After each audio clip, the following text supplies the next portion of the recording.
2026 na. A-upload pa rin.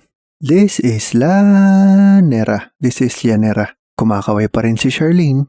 Ano na ang trip natin nowadays, day? Para ka nasa junk shop niya na.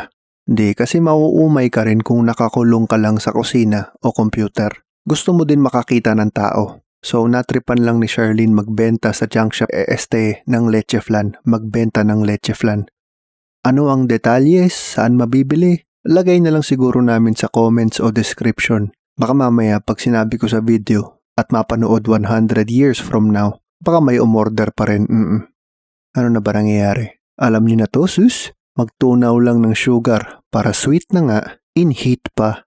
Hindi na to sponsored ng Bounty Fresh pero yun pa rin ang binibili naming itlog. Muscle memory na yata to. Hindi na rin masyadong madami ang gimmick sa paghihiwalay ng egg yolk. Mabilis naman siyang sumama. Konting yaya mo lang.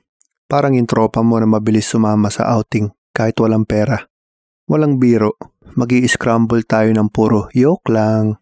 Jolly Cow, muscle memory din yan. Alaska, muscle memory din yan.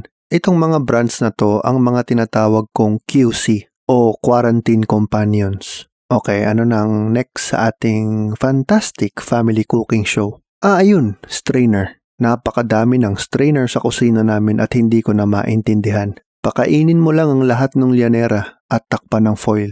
Kailangan na madaming foil.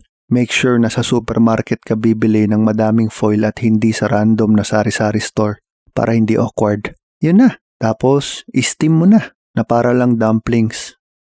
And this is leche flan. This is leche flan. Ipeptok mo lang sa gilid at payuhan siya na wag ka masyadong attached. Baliktarin with passion and boom, shakalaka. Napakakinis, diba? 2026 na. Leche flan pa rin. Leche flan na mabuti ang kalooban.